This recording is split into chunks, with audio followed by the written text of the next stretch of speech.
All right. So what tactics have been very successful? 0-day, meaning a brand new attack nobody has ever heard of, and therefore our endpoint protection systems and other methodologies are often not prepared for. Very successful. Emails and spear phishing, smishing, tishing, and all the other ones. Malicious links and attachments. Remember, a QR code is just another link. Think of it that way.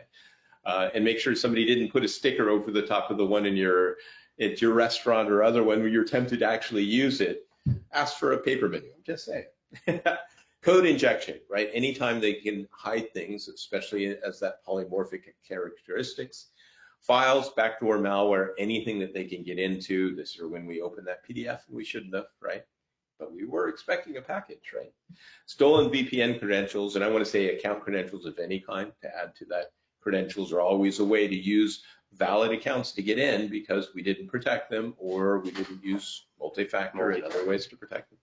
Brute force always, right? I'm going to knock on that door, still the oldest and, well, arguably maybe the second most successful because phishing took over, I would suggest. By a long. Command and control, having to be able to see it and understand it so that we understand once they get a device, how are they going to control that device to hurt us? Well, usually that's through the network vulnerabilities and also application vulnerabilities, or we plug cameras and other things that came pre-hacked or were not secure enough, right? And then all of the goal of all of these is for them to hide it, right? Especially using AI. We're seeing a lot more of that. Let's talk about DDoS because FBI and CISA both agree this is going to be a major attack during the elections. DDoS, distributed denial of service, means that they are going to make our system so busy that they can't respond. Now, this may not affect the election poll centers themselves directly because technically they're offline, but it will affect the ability for us to find out about those centers. And then if they combine it with something like, I don't know, sending out a text to saying, hey, the center's closed when it isn't. Right? And we pay attention to that, or they were able to hack the notification system, so came out from a legitimate source. We have to be aware of that. Low-level attacks are expected to continue all the way through this process. We're seeing them now. We'll see it continue. And they're really going to also do things about misinformation about results.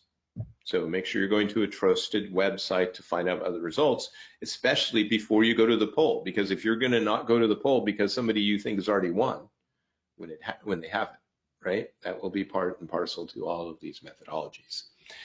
And they continue to evolve these tactics, right? The foreign adversaries' tactics are becoming more sophisticated. And like I said, they're using AI and other tools, but they're also spending a lot of resources here. And we have to understand that it may not be directly, it might be against the supply chain, the other ways that they've been incredibly successful. And we've seen this since the beginning of 2023, a huge spike against data breaches, especially around data breaches and leaks. And they're going to use that against us when they can. And if they could also affect an election or an official or somebody else by using that data against them, they will, right? That's the whole point of us trying to protect CGIS and PII and all the other ways, health information, HIPAA, because it's all going to be real. It is real.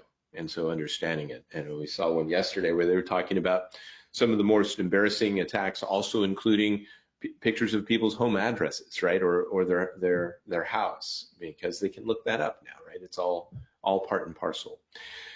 In addition to technical attacks, foreign adversaries are running long-term influential campaigns, right, to discredit our system, to make us think erroneously about facts and figures and other things. This one is interesting. Spamouflage.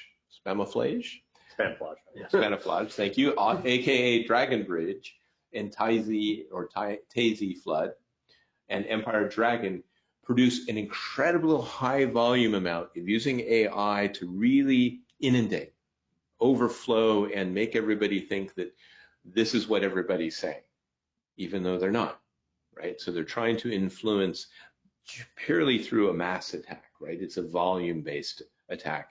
And this is collaborated with a Chinese-based technology company to enhance the PRC's covert influence of operations, including more efficiently create AI content, right? We can hit AI a few times through this piece. This one we found interesting because of the reach. we talk here, there's 1.26 million subscribers on this one channel that they went after.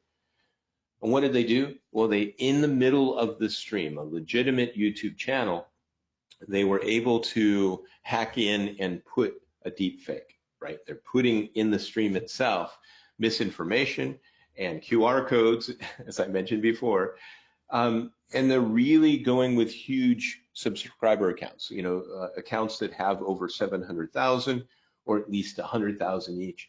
And the point is they're able to impact that reach, get to a whole bunch of people with misinformation, or even get them to click on QR codes so that they can send them malware and other things.